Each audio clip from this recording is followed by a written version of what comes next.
কূটনৈতিক সম্পর্ক পুনর্বিবেচনা করতে হবে। অভিযুক্তদের ফেরত না দেওয়ার পূর্ব পর্যন্ত কূটনৈতিক সম্পর্ক স্বাভাবিক করা যাবে না। এই দাবি অনতিবিলম্বে না মানা হলে এবং আইন শৃঙ্খলা পরিস্থিতি দৃশ্যমান পরিবর্তন না দেখাতে পারলে স্বরাষ্ট্র উপদেষ্টা, আইন উপদেষ্টা এবং পররাষ্ট্র উপদেষ্টাকে পদত্যাগ করতে হবে। এই 3 দফা দাবি আমরা জানিয়েছি এবং একই সাথে আমরা গতকাল থেকে বাংলাদেশের সকল ছাত্র সংগঠন, সিভিল সোসাইটি, সাংবাদিক এবং জুলাইয়ে যে সমস্ত সংগঠনগুলো তৈরি হয়েছে, জুলাইয়ের যারা আমাদের সহযোদ্ধা ছিল, আমরা সবার সাথে গতকাল থেকে যোগাযোগ করছি, মিটিং করছি। ছাত্রদল, ছাত্র শিবির, ইন্ডিপেন্ডেন্ট অ্যাক্টিভিস্ট এবং বামপন্থী সংগঠন, ইসলামিক সংগঠন এবং সব ধরনের নাগরিক, ছাত্র এবং নাগরিকদের সাথে আমরা যোগাযোগ করেছি। আমরা সারা দেশে সবাইকে ঐক্যবদ্ধ হওয়ার জন্য, আমাদের ফেসিবাদের বিরুদ্ধে, আমাদের কমন এনিমি ভারতের যে যারা বাংলাদেশে দাসত্ব কায়েম করতে চায় এবং একই সাথে এই পতিত ফেসিস্টদের বিরুদ্ধে আমাদের ঐক্যবদ্ধ হওয়ার জন্য আমরা সবার সাথে কথা বলেছি এবং সকল ফেসিবাদ বিরোধী যারা আন্দোলন সংগ্রাম করেছে সবাই একমত হয়েছে এবং খুব দ্রুতই সকল ফেসিবাদ বিরোধী আমরা যারা জুলাই একসাথে নেমেছিলাম আমাদের সম্মিলিত কর্মসূচি আপনারা দেখতে পাবেন।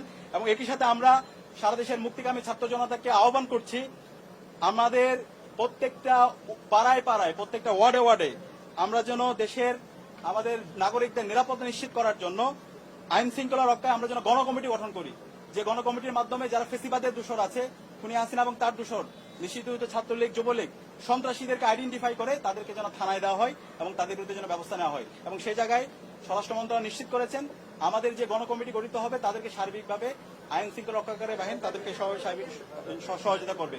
এবং যেই দিল্লি আজকে খুনি হাসিনা এবং তার দোষরদেরকে, সন্ত্রাসীদেরকে আশ্রয় দিচ্ছে এবং দিল্লি থেকে আমাদের বাংলাদেশকে বিভিন্নভাবে উত্তপ্ত করার চেষ্টা করা হচ্ছে, সেই দিল্লির সাথে আমাদের যে পররাষ্ট্র মন্ত্রণালয় আছে, পররাষ্ট্র মন্ত্রণালয়ের কূটনৈতিকভাবে তাদের বিরুদ্ধে আমাদের যে সম্পর্ক সেটাকে পুনর্বিবেচনা করতে হবে। এবং আজকে আমাদের আরেকটি বিষয় আমরা নিন্দা জানাচ্ছি, প্রধান নির্বাচন কমিশনার সে আজকে একটা মন্তব্য করেছে, যে মন্তব্যে সে বলেছে উসমান হাদির উপর যেই হামলা হয়েছে সেটা একটা বিচ্ছিন্ন ঘটনা।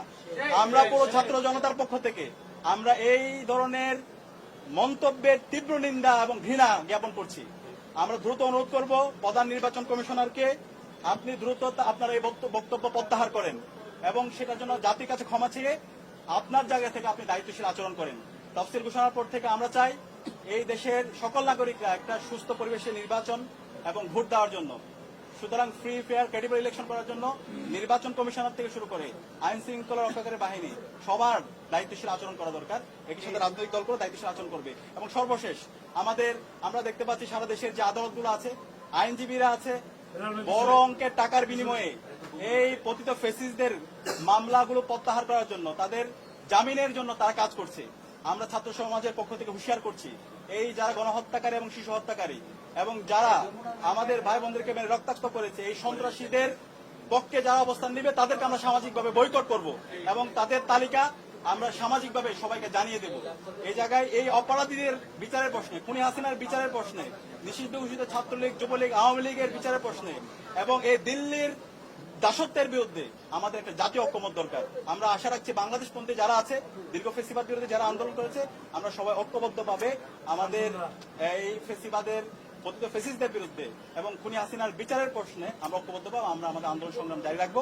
এবং যে 3 দফা দিয়েছি, এই 3 দফা যদি দ্রুত সময়ের মধ্যে আমরা যদি এটা কার্যকর ব্যবস্থা দেখতে না পারি, তাহলে আমরা সারা দেশের মুক্তিকামী ছাত্র জনতাকে সাথে নিয়ে আমরা জুলাই যেভাবে রাজপথে নেমেছিলাম তার চাইতে আরো শক্তিশালী ভাবে আমরা রাজপথে নেমে আমরা গণ আন্দোলন গড়ে তুলব। এবং আমাদের পুরো জুলাই যে আজকে বিপ্লব, সেটাকে আজকে বিভিন্ন ব্যাহত করার চেষ্টা করছে, এটাকে একটা পূর্ণাঙ্গ বিপ্লব দেওয়ার জন্য আমরা আমাদের লড়াই সংগ্রাম জারি রাখবো ইনশাআল্লাহ। যে আমাদের দাবির পরিপ্রেক্ষিতে স্বরাষ্ট্র উপদেষ্টা জেনারেল সাহেবকে আমাদের দাবি সম্পর্কে আমরা বলছি 48 ঘন্টার মধ্যে আমরা যে দাবিগুলো জানিয়েছি আমাদের দৃশ্যমান উন্নতি না দেখি, আইন শৃঙ্খলা পরিস্থিতির উন্নতি যদি 48 ঘন্টার মধ্যে না হয়, চিরুনি অভিযান চালিয়ে জঙ্গি লীগ, খুনি, সন্ত্রাসীদের গ্রেপ্তার না করা, অস্ত্রোদ্ধার না করা হয়, সেই ক্ষেত্রে আমাদের দৃশ্যমান পরিবর্তন না দেখি সেই ক্ষেত্রে আমরা এই 3 উপদেষ্টার পদত্যাগের দাবিতে আমরা আন্দোলন শুরু করি। না, আমাদের এখানে যে ডাকসুর ডিবি, আমাদের যে ছোট ভাই কারণ যে কথা বলছে তার প্রতিটা দাবি যৌক্তিক। আমরা এই দাবিগুলি এর আগেও আমরা কিছু কিছু আপনাদের সামনে বলছি যে আমরা এখানে গতকালকে মিটিং এর পরে বলেছি যে এইগুলি আমাদের আরো ব্যবহার করতে হবে এবং তাদের এই যৌক্তিক দাবিগুলি আমরা অবশ্যই করব।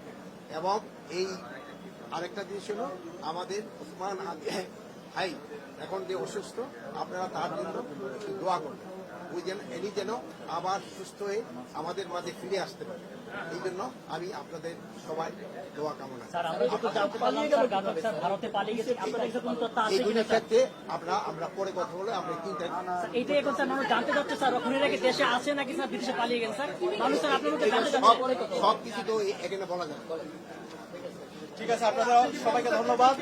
আমরা আমাদের দাবিগুলো প্রেস গ্রুপে দিয়ে দিব এবং ওইখান থেকে আপনারা বিস্তারিত পেয়ে যাবেন। ধন্যবাদ। প্রিয় সাংবাদিক বন্ধুগণ, আপনারা জানেন ইনকিলাব মঞ্চের সমাবেশ শহীদ মিনার অনুষ্ঠিত হচ্ছে।